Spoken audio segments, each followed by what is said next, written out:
तो देखिए आज का टॉपिक हम स्टार्ट करेंगे इस टॉपिक से characteristics of particles of matter. तो कल आपको बताया गया था मैटर के बारे में। आपको बताया गया था कि मैटर के अंदर पार्टिकल्स होते हैं। पार्टिकल्स वेरी स्मॉल होते हैं, लार्ज नंबर्स में होते हैं। उनको हम माइक्रोस्कोप की हेल्प से भी, जो आपकी हाई पावर माइक्रोस्कोप होता है उनकी हेल्प से भी नहीं देख सकते हैं। लेकिन कुछ ऐसे एविडेंसेस होते हैं जिनकी हेल्प से हम कह सकते हैं कि यस, हर एक मैटर के अंदर पार्टिकल्स प्रेजेंट होते हैं और ये पार्टिकल्स लगातार मूव करते रहते हैं। उन एविडेंसेस की हमने बात की थी, तो उसमें दो एविडेंस आपको बताए गए थे, एक था ब्राउनियन मोशन और एक था आपका डिफ्यूजन का प्रोसेस, है ना। तो ये दो हमारे पास ऐसे एग्जांपल थे जिससे हम ये कह सकते हैं कि किसी भी मैटर के अंदर पार्टिकल प्रेजेंट होते हैं और ये पार्टिकल्स लगातार मूव करते होते हैं। तो ये सारा डिस्कशन हमने कल के टॉपिक में किया था। आज हम आगे बात करेंगे, हम बात करेंगे जो मैटर के अंदर पार्टिकल्स होते हैं उनकी क्या क्या कैरेक्टरिस्टिक्स होती हैं। That means characteristics of particles of matter. The important characteristics of particles of matter like atoms or molecules are the following। तो ये आपको बताया गया था कि मैटर में जो पार्टिकल्स हैं उनको हम एटम्स या मॉलिक्यूल्स कहते हैं। तो हम उन्हीं की यहाँ पर कैरेक्टरिस्टिक्स के बारे में बात करेंगे। सबसे पहले the particles of matter are very very small. कि मैटर के जो पार्टिकल्स होते हैं बहुत बहुत स्मॉल होते हैं। इतने स्मॉल होते हैं कि हम इनको देख भी नहीं सकते, ये हमने कल भी डिस्कस किया था। Second, the particles of matter have spaces between them. किसी भी मैटर के पार्टिकल्स के बीच में काफ़ी ज़्यादा, सॉरी, किसी भी मैटर के पार्टिकल्स के बीच में स्पेस होता है। किसी में स्पेस बहुत ज़्यादा होता है, किसी में स्पेस ये थोड़ा कम होता है, किसी में तो स्पेस बहुत ही ना के बराबर होता है। लेकिन पार्टिकल्स के बीच में स्पेस एग्जिस्ट जरूर करता है। तीसरी बात, the particles of matter are constantly moving. ये जो मैटर के पार्टिकल्स होते हैं लगातार मूव करते हैं। ये कल आपको ब्राउनियन मोशन से, डिफ्यूजन से इस चीज़ को प्रूव भी करके दिखाया गया था। और last, the particles of matter attract each other. कि मैटर के जो पार्टिकल्स होते हैं वो एक दूसरे को अट्रैक्ट करते हैं। तो ये मैटर के पार्टिकल्स की कैरेक्टरिस्टिक्स है कि particles are very very small, particles have spaces between them, particles are constantly moving and particles attract each other. तो ये आपके पार्टिकल्स के कैरेक्टरिस्टिक्स हैं यहाँ पर। तो देखिए इनके बारे में थोड़ा सा डिटेल में डिस्कशन करते हैं। जैसे पहला यहाँ पर पॉइंट आप देख सकते हैं। तो फर्स्ट यहाँ पर ये है,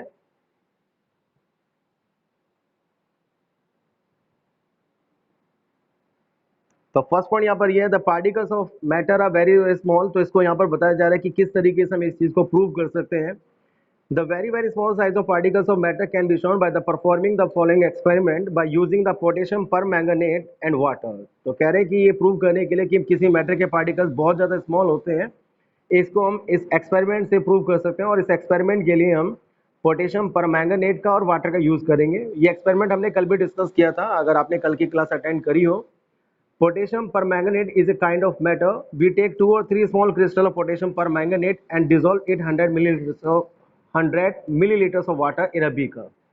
तो इसके लिए हम करते क्या है कि पोटेशियम परमैंगनेट के 2 और 3 स्मॉल क्रिस्टल लेते हैं और इसको 100 मिलीलीटर वाटर के अंदर डिसॉल्व कर देते हैं, जो कि वाटर बीकर में रखा हुआ है। तो we will get a deep purple colour solution of potassium permanganate in water. तो आप देखेंगे कुछ ही समय के बाद जो वाटर का जो कलर है वो बिल्कुल डार्क पर्पल हो जाता है। यानी बीकर के अंदर जो वाटर रखा होगा उसका कलर जो डार्क पर्पल कुछ ही देर में अपने आप ही हो जाता है।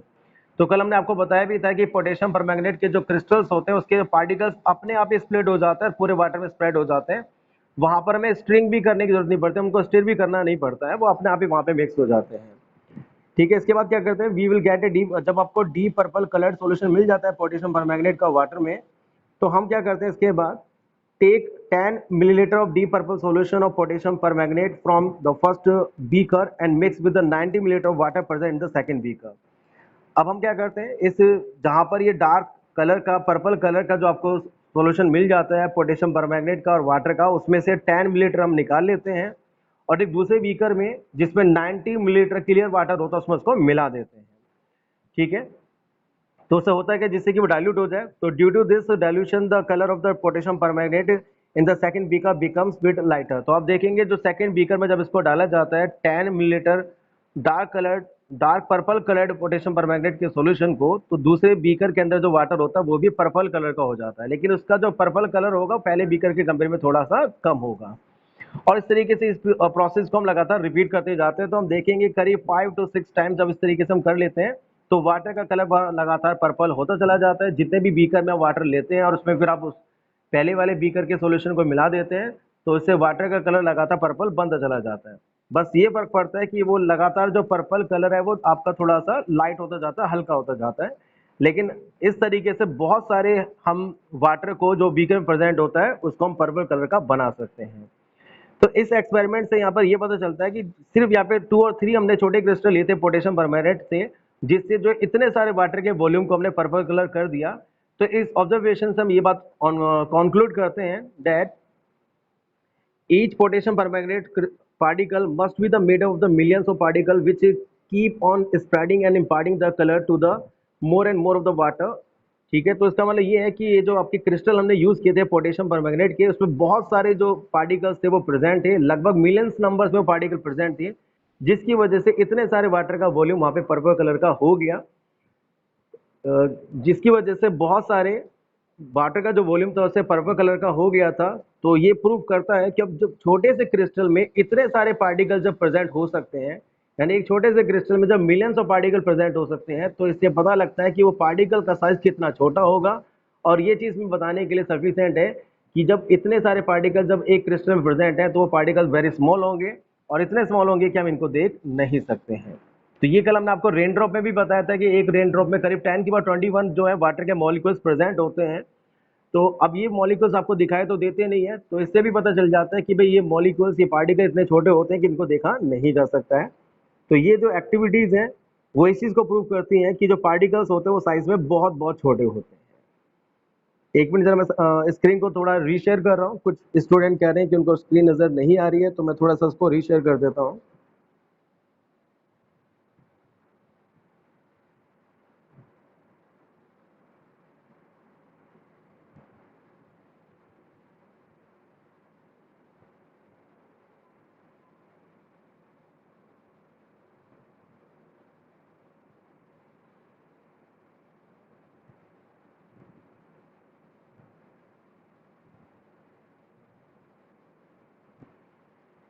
तो बताइएगा अब, तो आरुष जी आपको स्क्रीन नजर आ रही है?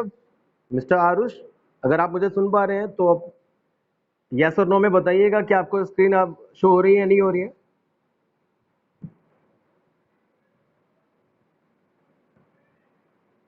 मिस्टर आरुष, आपको स्क्रीन शो हो रही है?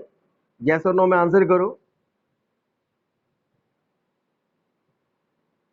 भाई मैंने तो आपके लिए इसको दोबारा से रीशेयर भी कर दिया था। चलिए, वो मुझे दिख गया, आपको लिखने की आवश्यकता नहीं है, आपने मेंशन कर दिया है।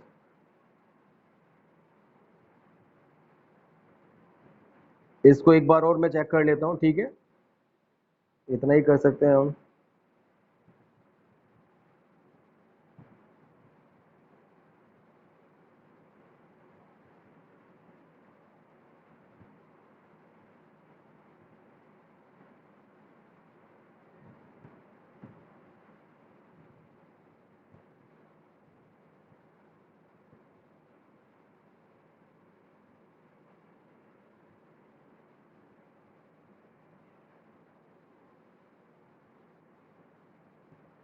आप चलिए, अगर कोई बात नहीं, अगर स्क्रीन अभी आपको शो नहीं हो रही है तो थोड़ी देर के बाद आप दोबारा से इसको रीट्राई कर लेना, ठीक है? मैंने तो आपके सामने 2 बार इसको शेयर कर लिया है। तो आगे देखिएगा, तो पहला जो एक्सपेरिमेंट, ये पहली जो एक्टिविटी हमने आपके सामने डिस्कस की, वो ये चीज़ समझाने के लिए थी कि किसी भी मैटर के अंदर जो पार्टिकल्स प्रेजेंट होते हैं उनका साइज बहुत स्मॉल होता है। दूसरी जो हमारी करेक्टरिस्टिक थी पार्टिकल्स की, आपका नाम क्या है भैया जी, मुझे बता दीजिएगा, मैं लिख देता हूँ।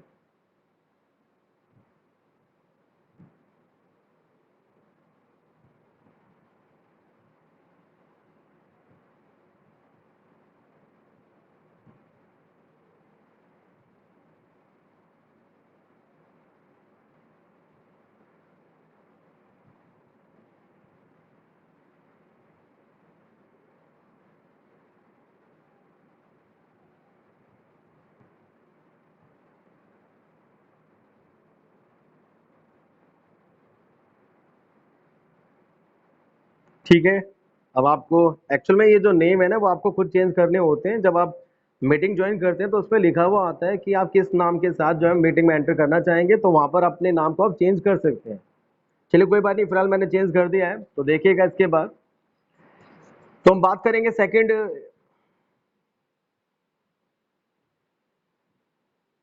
भाई देखिए, आप किसी को ब्लैक ब्लैक नजर आ रहा हो, किसी को स्क्रीन शो नहीं हो रही हो, तो वो आपको पता है कि वो नेटवर्क की वजह से इशू हो जाता है। तो आप जो है ना, अपने आप को एक बार मीटिंग से लीव करके दोबारा से मीटिंग को ज्वाइन कीजिएगा, मे बी हो सकता है कि वो वर्क करे, ठीक है। तो देखिए इसमें the particles of matter have spaces between them, तो पार्टिकल्स के बीच में जो है स्पेस होता है। अब इस चीज को प्रूव करने के लिए हम एक्टिविटी को यहाँ पे डिस्कस करेंगे। The spaces between the particles of matter can be shown by the performing the following experiment. तो इसके लिए हम एक एक्सपेरिमेंट करते हैं। We take about 100 milliliter of water in a beaker. We take about 100 milliliter of water in a beaker, and water is a kind of matter, आपको पता ही है। तो mark the level of the water in the beaker with a marking pen, and also take the 50 grams of sugar. Now add 50 grams of sugar in the water in the beaker. तो वो क्या कह रहे हैं, एक beaker में आप करीब 100 मिलीलीटर वाटर लीजिएगा। वाटर भी आपको पता है कि एक टाइप का मैटर होता है। और फिर इसमें 50 ग्राम शुगर को लीजिएगा, ठीक है। लेकिन उसमें ये भी बोला गया कि जब आप बीकर में 100 मिलीलीटर वाटर को आप लेंगे तो उसको मार्क कर देना, जहाँ तक वो वाटर उसमें जिस लेवल तक वहाँ पे जाएगा बीकर के अंदर, उसको वहाँ पे मार्क कर देना, निशान लगा देना कि भाई यहाँ पर वाटर है, यहाँ तक वाटर है। उसके बाद उस वाटर के अंदर आप उसमें जो 50 ग्राम शुगर को ऐड कर दीजिएगा, ठीक है। जब आप शुगर को ऐड करेंगे उसको स्टिर कर देना, क्योंकि आपको पता है कि शुगर को थोड़ा सा वाटर में डिजोल्व होने में टाइम लग जाता है। तो थोड़ा हम चाहते हैं जल्दी से उसमें वो डिजोल्व हो जाए, तो इसके लिए वहाँ पर हम स्ट्रिंग कर देते हैं, उसको थोड़ा स्टिर कर देते हैं किसी भी स्पून वगैरह से। तो dissolve the sugar by string it with a glass rod, तो ग्लास रोड वगैरह ग्लास रोड को यूज करके हम उसको स्टिर कर देते हैं। व्हेन ऑल द शुगर है dissolve we get a sugar solution, और जब उसमें जितनी भी शुगर थी वो डिजोल्व हो जाती है तो हमें वहाँ पर एक शुगर सॉल्यूशन मिल जाता है। Let us look at the level of the sugar solution in the beaker. अब वहाँ पर हम देखते हैं जो बीकर में हमने मार्क लगाया था उसके मार्क को वहाँ पे हम चेक करते हैं। तो we will find that the level of sugar solution in the beaker is at the same mark where the water level was initially in the beaker. तो आप देखेंगे जहां पर आपने स्टार्टिंग में मार्क किया था वाटर का जो लेवल होगा अभी भी उसी जगह पर होगा, शुगर सॉल्यूशन का जो लेवल होगा अभी भी उसी जगह पर होगा, उसी मार्क पर होगा, उसमें कोई भी आपको इंक्रीज या डिक्रीज देखने को नहीं मिलेगा, ठीक है। तो this mean that even after dissolving the 50 grams of sugar in 100 millilitre of water the volume has not increase. इसका मतलब ये हुआ कि 50 ग्राम शुगर को ऐड करने के बाद भी वहां पर वाटर का जो वॉल्यूम था वो उसमें इंक्रीज नहीं हुआ। अब ऐसा किस तरीके से हुआ? अब थोड़ा सा दिमाग में ये क्वेश्चन आता है कि भाई 50 ग्राम हमने शुगर ऐड की थी, लेकिन इतने शुगर ऐड करने के बाद भी वाटर का लेवल वहां पे नहीं बढ़ा, उसका वॉल्यूम वहां पे इंक्रीज नहीं हुआ। तो ऐसा क्या हुआ? वो शुगर के पार्टिकल्स वहां पे कहाँ चले गए जिसकी वजह से उसके वॉल्यूम में कोई आपको राइज देखने को नहीं मिला है? तो ये बता रहे हैं sugar is dissolve in water it's crystal separate into the very fine particles. जब शुगर को हम वाटर में डिजोल्व करते हैं तो उसके जो क्रिस्टल्स होते हैं वो सेपरेट हो जाते हैं बहुत छोटे छोटे पार्टिकल्स में। These particles of sugar go into the spaces between the various particles of water, और ये जो शुगर के पार्टिकल्स होते हैं वो वाटर के पार्टिकल्स के बीच में चले जाते हैं, due to which there is no change in the volume of water on dissolving sugar in it, और जिसकी वजह से वहां पर वाटर के वॉल्यूम में कोई चेंज देखने को नहीं मिलता। अब क्योंकि वाटर के पार्टिकल्स के बीच में भी स्पेस होता है और जो शुगर के छोटे छोटे पार्टिकल्स होते हैं वो वाटर के पार्टिकल्स के स्पेस के बीच में चले जाते हैं और एडजस्ट हो जाते हैं, जिसकी वजह से वहां पर वाटर का वॉल्यूम इंक्रीज नहीं होता है। The fact that there is no change in the volume of dissolving in water tell us that there are the spaces between the particles of water. और वाटर के वॉल्यूम में increase नहीं होने से ये पता चलता है कि वाटर के पार्टिकल्स के बीच में जो स्पेस वहां पर होता है जिसमें शुगर के पार्टिकल जाके एडजस्ट हो जाते हैं। और ये एक्टिविटी और ये एक्सपेरिमेंट इस चीज को प्रूव करता है कि कोई भी मैटर हो तो उसके पार्टिकल्स के बीच में स्पेस जरूर पाया जाता है। बस ये हो सकता है कि किसी मैटर में पार्टिकल्स के बीच में स्पेस बहुत ज्यादा हो, किसी में स्पेस कम और किसी में स्पेस जो है बहुत ही ज्यादा कम हो, ठीक है। तो ये आपका जो दूसरा कैरेक्टरिस्टिक था उसको समझाने के लिए आपका ये सेकंड एक्टिविटी को हमने यहाँ पे डिस्कस किया। थर्ड की बात करते हैं। The particles of matter are constantly moving. तो मैटर के जो पार्टिकल्स होते हैं वो लगातार मूव करते रहते हैं। हालांकि इसके लिए हमने कल भी डिस्कस किया था डिफ्यूजन का, जब हमने एग्जांपल वहाँ पे दिया था उसमें भी हमने इस चीज को डिस्कस किया था। लेकिन चलो एक और एक्टिविटी से इसको समझते हैं हम कि मैटर के पार्टिकल्स लगातार मूव करते होते हैं, ऐसा कैसे पॉसिबल है। The best evidence of particles of matter constantly moving comes from the studies of the diffusion and browning motion. तो ये बता रहे हैं कि मैटर के पार्टिकल्स लगातार मोशन में होते हैं, तो इसका जो बेस्ट एविडेंस है वो हमें डिफ्यूजन और ब्राउनिंग मोशन के स्टडी में मिल जाता है, जिसको हम ऑलरेडी पढ़ भी चुके हैं। तो we will not describe two more experiment. तो यहाँ पर हम दो और एक्सपेरिमेंट को डिस्कस करेंगे। चलो हम दो नहीं, हम एक ही बात कर लेते हैं, जिससे पता चलता है कि मैटर के पार्टिकल्स जो होते हैं लगातार मूव करते होते हैं। When we light or burn an incense stick in one corner of a room, its fragrance spreads in the whole room quickly. आपने देखा होगा आप रूम के किसी भी कॉर्नर में अगर आप किसी भी मतलब इंसेंस स्टिक दैट मीन्स अगरबत्ती को अगर आप जलाते हो तो उसकी जो स्मेल होती है, जो उसकी प्लीजेंट स्मेल होती है, वो पूरे रूम में जल्दी से फैल जाती है। तो ऐसा किस तरीके से होता है? आप रूम के एक कोने में अगरबत्ती को जलाते हैं, लेकिन उसकी फ्रेग्रेंस जो होती है, उसकी जो स्मेल होती है, वो पूरे रूम में जल्दी से फैल जाती है। उसके पीछे क्या रीजन होगा? तो बता रहे हैं the burning of incense stick produces the gases. जब भी हम इंसेंस स्टिक को बर्न करते हैं तो उससे गैसेस जो है वो वेपर जो प्रोड्यूस होती हैं, जिनमें प्लीजेंट स्मेल होती है। The particles of gases produce by the burning of incense stick move rapidly on all the direction. और ये बता रही है जो गैसेस के जो पार्टिकल्स होते हैं, जिसमें इंसेंस स्टिक की बर्निंग की स्मेल प्रेजेंट होती है, वो बहुत तेजी के साथ सभी डायरेक्शन में स्प्रेड हो जाते हैं, मूव करते हैं, और एयर के पार्टिकल्स के साथ वो मिक्स हो जाते हैं। ठीक है, तो जितनी भी रूम में वहाँ पर एयर प्रेजेंट होती है, उस एयर के साथ वो मिक्स हो जाते हैं and reach every part of the room quickly, और वो रूम के हर एक पार्ट में जल्दी से पहुंच जाते हैं। तो when the gases particles from the incense stick reach our knows with air, और जब ये गैसेस पार्टिकल जो होते हैं एयर के साथ हमारी नोज तक पहुंचते हैं, तो हम जो है फ्रेग्रेंस को स्मेल कर पाते हैं। If, however, the particles of gases produced by the burning of the incense stick and particles of air were not moving, ये बता रहे हैं कि अगर ये जो गैसेस प्रोड्यूस होती हैं किसी इंसेंस स्टिक को बर्न करने पर, अगर वहाँ पर एयर अगर प्रेजेंट नहीं हो, एयर अगर मूव नहीं करती है, तो जो इंसेंस स्टिक की जो स्मेल होती है, जो फ्रेग्रेंस होती है, वो भी पूरे रूम में फैल नहीं पाएगी, स्प्रेड नहीं हो पाएगी। तो so the observation that the fragrance of a burning incense stick spreads in the entire room very quickly tell us that the particles of matter have incense gas ठीक है, incense gases and are constantly moving। तो इसलिए ये activity इस चीज़ को prove करती है कि जो मैटर के पार्टिकल्स होते हैं वो लगातार मूव करते होते हैं। ठीक है, तो हमने इंसेंस स्टिक को जलाया रूम के किसी कॉर्नर में, उसको जलाने पर जो गैसेस वहाँ पे प्रोड्यूस हुई, या जो वेपर वहाँ पे प्रोड्यूस हुई, उसमें वो फ्रेग्रेंस कंटेन होती है। ये गैसेस जो होते हैं या गैसेस के जो पार्टिकल्स होते हैं वो एयर के पार्टिकल्स के साथ मिक्स हो जाते हैं, और जब वो एयर ब्लो करके आपके नोज तक पहुंचती है तो आपको उस इंसेंस स्टिक की फ्रेग्रेंस की स्मेल मिल जाती है। ठीक है, तो इस एक्टिविटी से प्रूफ हो जाता है कि जो पार्टिकल्स होते हैं किसी भी मैटर के, वो लगातार मूव कर रहे होते हैं। नेक्स्ट कैरेक्टरिस्टिक्स को डिस्कस करते हैं, जो कि ये particles of matter attract each other. किसी भी मैटर के जो पार्टिकल्स होते हैं एक दूसरे को अट्रैक्ट करते हैं। तो there are some forces of attraction between the particles of matter which bind them together. तो ये बता रहे हैं किसी भी मैटर के पार्टिकल्स के बीच में, जो मैटर के पार्टिकल्स होते हैं उनके बीच में एक फोर्स ऑफ अट्रैक्शन होती है जो उनको आपस में जोड़े रखती है।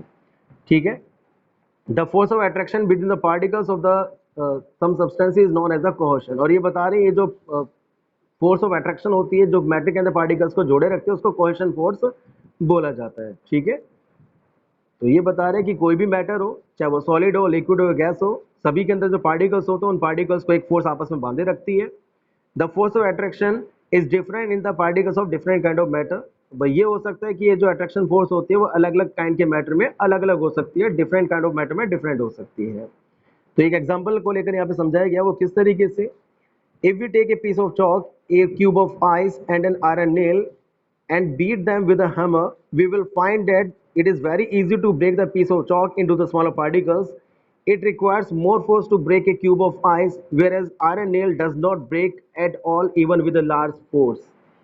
तो बता रहे कि हम तीन चीज़ों को लेते हैं, एक चौक के पीस को लेते हैं, चौक जिससे ब्लैक बोर्ड पे लिखा जाता है, एक आइस क्यूब को लेते हैं, और एक हम आयरन नेल को लेते हैं।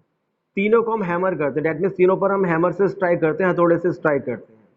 तो आप देखेंगे जब आप जो चौक के पीस पर हैमर से स्ट्राइक करोगे तो चौक के जो पीसेस होंगे वो बिल्कुल एकदम से वो अपने पीसेस में कन्वर्ट हो जाएगा, बिल्कुल पाउडर में कन्वर्ट हो जाएगा। ठीक है, लेकिन जो आइस क्यूब होगा वो भी पीसेस में कन्वर्ट हो जाएगा, लेकिन उसके जो पीसेस होंगे वो इतने छोटे नहीं होंगे जितने जितने आपके चौक के पीसेस हो जाते हैं हैमर करने पर। और आयरन नेल पे हैमर करने पर आप देखोगे वो ब्रेक नहीं होगा और उसके पीसेस में वो कन्वर्ट नहीं होगा। तो ये चीज़ यहाँ पे बताती है कि क्योंकि जब चौक पर हमने वहाँ पे हैमर को स्ट्राइक किया था, तो उसको स्ट्राइक करने पर जो चौक के जो पीसेस थे वो बिल्कुल पाउडर में कन्वर्ट हो जाते हैं। डेट मीन्स वहाँ पर चौक के पार्टिकल्स के बीच में जो अट्रैक्शन फोर्स थी बहुत ही कम थी, जिसकी वजह से वो पार्टिकल जो है वो सेपरेट हो जाते हैं बहुत आसानी से जब उनको हैमर से स्ट्राइक किया जाता है। आइस क्यूब में जो पार्टिकल्स प्रेजेंट होते हैं जब उनको हैमर से स्ट्राइक करते हैं वो भी सेपरेट हो जाते हैं, लेकिन उसमें इतने ज़्यादा सेपरेट नहीं होते जितने आपके चौक वाले केस में हो जाते हैं। और आयरन के पार्टिकल्स के बीच में अट्रैक्शन फोर्स बहुत ज़्यादा होती है, जो हैमर के स्ट्राइक की वजह से भी वहाँ पे पार्टिकल सेपरेट नहीं हो पाते हैं। तो ये एक्टिविटी इस चीज़ को समझाने के लिए थी कि भाई सभी जो मैटर होते हैं उनके पार्टिकल्स के बीच में अट्रैक्शन फोर्स होती है। बस ये होता है कि कहीं पर ये अट्रैक्शन फोर्स पार्टिकल्स के बीच में बहुत ज़्यादा होती है, कहीं पर ये अट्रैक्शन फोर्स पार्टिकल्स के बीच में बहुत कम होती है। ठीक है, तो इस पूरी हमने एक्टिविटी में, इस पूरे डिस्कशन में हमने ये चारों कैरेक्टरिस्टिक्स होती है पार्टिकल्स की, वो हमने यहाँ पे डिस्कस की और एग्जांपल्स के साथ आपको ये बताया कि हाँ भाई ये मैटर के पार्टिकल्स की ये कैरेक्टरिस्टिक्स होती हैं। इसके बाद हम अपने अगले और इम्पॉर्टेंट टॉपिक पर आते हैं, जो कि हम, क्योंकि ये चैप्टर आपको पता है कि मैटर इन अवर सराउंडिंग्स है, और हमने आपको बताया था कि चैप्टर में हम डिस्कस करेंगे कि फिजिकल प्रॉपर्टीज के बेसिस पर हम मैटर को डिवाइड कर सकते हैं सॉलिड, लिक्विड और गैस में। तो सॉलिड, लिक्विड और गैस इस चैप्टर के इंपॉर्टेंट टॉपिक्स हैं, जो हमारे इसमें हम कह सकते हैं कि मेन पॉइंट्स हैं जिनको मैं यहाँ पे डिस्कस करना होगा, तो उसी को हम यहाँ पर आगे डिस्कस करने वाले हैं। लेकिन इससे पहले कि हम सॉलिड, लिक्विड और गैस को डिफाइन करें, उनकी प्रॉपर्टीज के बारे में डिस्कस करें, तो पहले हम समझते हैं कि ये दो वर्ड जो यहाँ पर आपके सामने नजर आ रहे हैं, इनका क्या मीनिंग है, रिजिड एंड फ्लूइड। ठीक है, तो before we give the definition of solid, liquids and gases, we should know the meaning of the two new terms, rigid and fluid. Rigid means unbending और इनफ्लेक्सिबल। रिजिड का मतलब होता है अनबेंडिंग, that means एक ऐसा सब्सटेंस, एक ऐसा object जिसको मोड़ा नहीं जा सकता है, जिसको बेंड नहीं किया जा सकता है, और इनफ्लेक्सिबल, और जो बिल्कुल फ्लेक्सिबल नहीं है, डेट मीन्स वो बिल्कुल भी लचीला ना हो। तो ऐसा कोई भी सब्सटेंस, ऐसा कोई भी ऑब्जेक्ट जो अनबेंडिंग हो, इनफ्लेक्सिबल हो, उसको रिजिड बोला जाता है। A stone is rigid because it is unbending और इनफ्लेक्सिबल। जो स्टोन होता है, जो पत्थर होता है, वो आपका रिजिड होता है क्योंकि वो अनबेंडिंग और इनफ्लेक्सिबल होता है। इसके बाद फ्लूइड की हम बात करें तो fluid means a material which can flow easily and requires a vessel और कंटेनर टू कीप इट। तो फ्लूइड का मतलब एक ऐसे मटेरियल से होता है जो कि आसानी से फ्लो कर सकता है और जिसको रखने के लिए कंटेनर की, एक वेसल की आवश्यकता होती है। वाटर एक फ्लूइड होता है।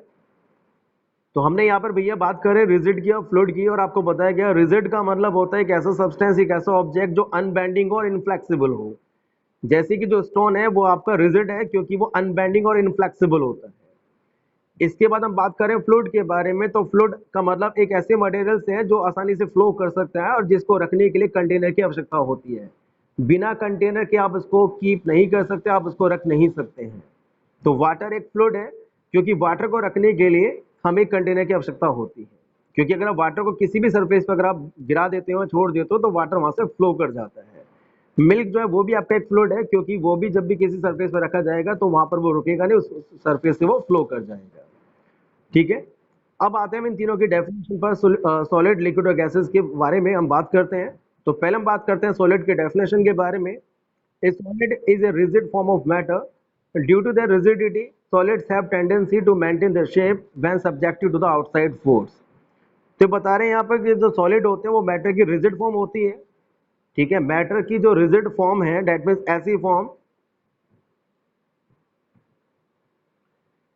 तो मैटर की जो हम बात यहाँ पे बता रहे हैं कि मैटर की जो रिजिड फॉर्म है वो यहाँ पर सॉलिड होती है, और अपनी रिजिडिटी की वजह से, अपनी रिजिडिटी की वजह से जो सॉलिड्स होते हैं अपने शेप को और साइज को जो मेंटेन करके रख सकते हैं, जब उनके ऊपर आउटसाइड फोर्स वहां पे लगाया जाता है, अपने शेप को मेंटेन कर पाते हैं।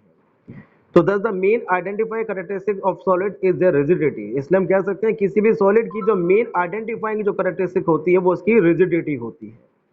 Solids do not require a container to keep them. Solids को रखने के लिए किसी भी कंटेनर की आवश्यकता नहीं होती है। A brick and a log of wood are the two common solids. Brick की हम बात करें, दैट मीन्स ईंट की हम बात करें, लॉग ऑफ वुड की हम बात करें, एक लकड़ी के गट्ठर की हम बात करें, तो ये आपके दो कॉमन सॉलिड्स होते हैं। A liquid is a fluid form of the matter which occupies the lower part of the container in which it is kept. Liquid जो होता है मैटर के फ्लूइड फॉर्म होती है, जो कि जिस कंटेनर में रखा जाता है उसके लोअर पार्ट को ऑक्यूपाई कर लेता है, लेकिन लिक्विड कभी भी किसी कंटेनर को कंप्लीटली फिल नहीं करता है। Being fluid, liquids require a container to keep them, और फ्लूइड होने की वजह से जो है उनको रखने के लिए किसी न किसी कंटेनर की आवश्यकता होती है। A liquid has a well-defined surface, so a liquid can be kept in the open container. किसी भी लिक्विड का एक वेल डिफाइंड सरफेस होता है, इसलिए लिक्विड को ओपन कंटेनर में रखा जा सकता है। The liquid will not escape from the open container by itself. जो लिक्विड होते हैं वो ओपन कंटेनर से अपने आप एस्केप नहीं करते, अपने आप उसमें से नहीं निकलते हैं। वाटर और मिल्क जो होते हैं ये दो कॉमन लिक्विड्स होते हैं जो हमारे चारों ओर पाए जाते हैं। बात करते हैं गैस के बारे में। Gas is the fluid form of matter which fills the whole container in which it is kept. तो गैस भी मैटर के फ्लूइड फॉर्म है, बट डिफरेंस ये है कि गैस को जिस कंटेनर में रखा जाता है, गैस उस कंटेनर को पूरा फिल कर देती है। लिक्विड भी मैटर की फ्लूइड फॉर्म है, लेकिन लिक्विड जिस मैटर में रखा जाता है उस कंटेनर को कंप्लीटली फिल नहीं करता है, सिर्फ उसके लोअर पार्ट को ऑक्यूपाई करता है, लेकिन जो गैस है वो कंटेनर को कंप्लीटली फिल कर देती है। ठीक है, गैस का कोई फ्री सरफेस नहीं होता, इसलिए गैस को कभी भी हम किसी ओपन कंटेनर में नहीं रख सकते हैं। तो गैस को अगर आपको स्टोर करना है तो उसके लिए आपको एक क्लोज्ड कंटेनर की आवश्यकता पड़ती है, तभी आप गैस को स्टोर करके रख सकते हैं, क्योंकि हम उसको कभी भी एक ओपन कंटेनर में नहीं रख सकते हैं। ठीक है, बीच में अगर हमारी क्लास डिस्कनेक्ट हो जाती है तो आप जो है मीटिंग को रिज्वाइन कर सकते हैं।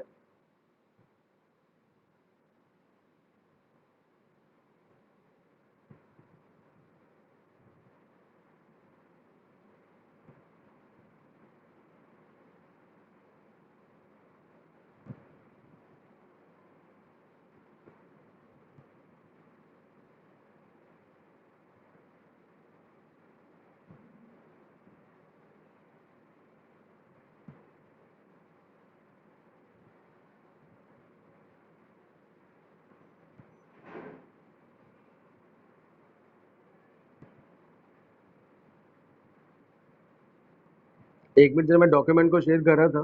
ठीक है, उसके लिए थोड़ा मैं देख रहा हूँ कि हमने इसका सेकंड पार्ट शायद लिया या नहीं लिया।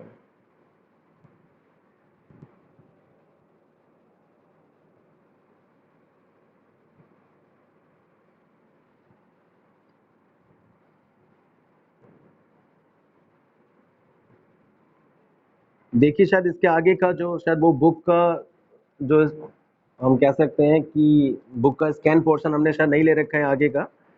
तो मैं आपको बता देता हूँ कि जो आज हम नोट्स आपको भेजने वाले हैं उसमें से थोड़ा सा आपको बता देते हैं कि आगे का टॉपिक अभी हमें क्या डिस्कस करना था, जो भी हमने डिस्कस नहीं किया है। तो मैं आपको इसी में नोट्स में से पढ़ के बता देता हूँ। तो हमने अभी तक डिस्कस कर रहे थे सॉलिड, लिक्विड और गैस के बारे में। तो हमने सॉलिड, लिक्विड और गैस को डिफाइन किया। इसके बाद यहाँ पर आपको बताएं हमने डिस्कस किया इसमें सॉलिड, लिक्विड और गैस की प्रॉपर्टीज को, तो वो देख लीजिएगा आप। ठीक है, तो सॉलिड आपको दिखा रखा है यहाँ पर, उसकी डेफिनेशन तो हमने डिस्कस कर ही ली थी कि सॉलिड जो होते हैं मैटर की रिजिड फॉर्म होती है, और रिजिडिटी की वजह से ही जो सॉलिड होते हैं आउटसाइड फोर्स लगाने पर भी अपने शेप को मेंटेन कर सकते हैं। सॉलिड्स के एग्जांपल आपको बताए गए हैं कि सॉलिड के एग्जांपल में sugar, sand, iron, would, rocks, mineral, ये सभी सॉलिड होते हैं डिफरेंट काइंड के। सॉलिड की प्रॉपर्टीज इंपॉर्टेंट है, इसको जरा ध्यान से सुनिएगा। Solids have a fixed shape and a fixed volume. जितने भी सॉलिड्स होते हैं उनकी शेप और वॉल्यूम दोनों फिक्स्ड होते हैं। ठीक है, आपने देखा होगा कोई भी सॉलिड हो तो चाहे वो एक आयरन हो या वुड हो या शुगर हो, तो इन सब की जो शेप और जो वॉल्यूम होते हैं वो फिक्स्ड होते हैं, वो कभी चेंज नहीं होते हैं। सेकंड है solids can not be compressed much. हम सॉलिड्स को कंप्रेस नहीं कर सकते। कंप्रेस का मतलब होता है किसी पर फोर्स लगाकर, किसी पर प्रेशर लगाकर उसकी फिजिकल स्टेट को चेंज कर देना। तो आप किसी भी सॉलिड पर आप कितना भी फोर्स अप्लाई करेंगे तो आप उसके फिजिकल स्टेट को प्रेशर लगाकर चेंज नहीं कर सकते हैं, तो दैट्स व्हाई सॉलिड्स को कंप्रेस नहीं किया जा सकता है। थर्ड प्रॉपर्टी इज की solids have high densities, they are heavy. जो सॉलिड्स होते हैं इनकी डेंसिटी काफी ज्यादा होती है, सो दे आर हैवी, और डेंसिटी ज्यादा होने की वजह से सॉलिड जो होते हैं वो हैवी होते हैं। ठीक है, मैटर की जो तीनों फिजिकल स्टेट होती हैं सॉलिड, लिक्विड और गैस, तो इनमें सबसे ज्यादा जो हम कह सकते हैं हैवी सब्सटेंस है वो सॉलिड ही होते हैं। इसके बाद देखिएगा, solids do not fill their container completely. जो सॉलिड्स होते हैं वो अपने कंटेनर को कंप्लीटली फिल नहीं करते। सॉलिड्स को अगर आप किसी भी कंटेनर में रखेंगे तो वो अपने कंटेनर को फिल नहीं करेंगे। And solids do not flow, और सॉलिड्स फ्लो नहीं करते हैं। ठीक है, तो ये सॉलिड्स की प्रॉपर्टी थी। इसके बाद हम बात करते हैं लिक्विड की। लिक्विड की डेफिनेशन को हम ऑलरेडी डिस्कस कर चुके हैं, लेकिन एक बार आपको फिर बता दें। लिक्विड जो होता है मैटर की फ्लूइड फॉर्म होती है। लिक्विड को जिस कंटेनर में रखा जाता है उस कंटेनर के वो लोअर पार्ट को ऑक्यूपाई कर लेते हैं और वो कंटेनर को कंप्लीटली फिल नहीं करते हैं। लिक्विड के एग्जाम्पल की हम बात करें तो हम इसके एग्जाम्पल में कह सकते हैं water, milk, oil, kerosene, petrol और अल्कोहल, ये सभी लिक्विड्स के एग्जाम्पल होते हैं। लिक्विड्स की प्रॉपर्टीज की बात करें सॉलिड से कंपेयर करते हुए, liquids have a fixed volume but they have no fixed shape. जो लिक्विड्स होते हैं उनका वॉल्यूम फिक्स्ड होता है लेकिन इनकी शेप फिक्स्ड नहीं होती है। जितने भी लिक्विड होते हैं उनका वॉल्यूम तो फिक्स्ड रहेगा लेकिन उनकी शेप फिक्स्ड नहीं होती है, क्योंकि आपने देखा होगा लिक्विड को आप जिस भी कंटेनर में डालते हो तो लिक्विड उसी कंटेनर की शेप को ले लेता है। वाटर को अगर आप किसी बाउल में डालोगे तो वो बाउल की शेप ले लेता है। वाटर को अगर आप किसी ग्लास में डालते हो तो वो ग्लास की शेप को ले लेता है। तो डेट मीन्स हम लिक्विड की शेप को चेंज कर सकते हैं। ठीक है, लेकिन उनका वॉल्यूम फिक्स रहता है। तो ये पहली प्रॉपर्टी आती है कि liquids have fixed volume but they have no fixed shape. दूसरा है like solids liquids can not be compressed much, solid के जैसे ही लिक्विड्स को भी कंप्रेस नहीं किया जा सकता है। आप लिक्विड पर भी कितना ही आउटसाइड प्रेशर एक्सर्ट करेंगे तो लिक्विड्स को हम जो है उसकी फिजिकल स्टेट को चेंज नहीं कर सकते। थर्ड है liquids are less dense than solid, liquid जो होते हैं सॉलिड के कंपेयर में लेस डेंस होते हैं, डेट मीन्स ये कम भारी होते हैं सॉलिड्स के कंपेयर में। Liquids do not fill their container completely, जो लिक्विड्स होते हैं अपने कंटेनर को कंप्लीटली फिल नहीं करते हैं। लिक्विड को जिस कंटेनर में रखा जाएगा तो उस कंटेनर के लोअर पार्ट को तो ऑक्यूपाई कर लेंगे लेकिन उसको कंप्लीटली फिल वो नहीं करेंगे। अब कहने का मतलब हमारा ये है कि अगर कंटेनर की कैपेसिटी ज़्यादा लिक्विड वहाँ पे कम है तो लिक्विड जो होगा उस कंटेनर को कंप्लीटली फिल नहीं करेगा। अब इसको ये मत समझना कि वाटर ज़्यादा है और वहाँ पे कंटेनर छोटा है तो क्या वो तब भी फिल नहीं करेगा। ठीक है, इसके बाद ये है कि लिक्विड्स जनरली फ्लो इजीली, जो लिक्विड्स होते हैं वो आसानी से फ्लो कर जाते हैं। इसके बाद हम गैसेस पर आते हैं। गैस की डेफिनेशन को हम देखें, a gas is a fluid form of matter which fills the whole container in which it is capped.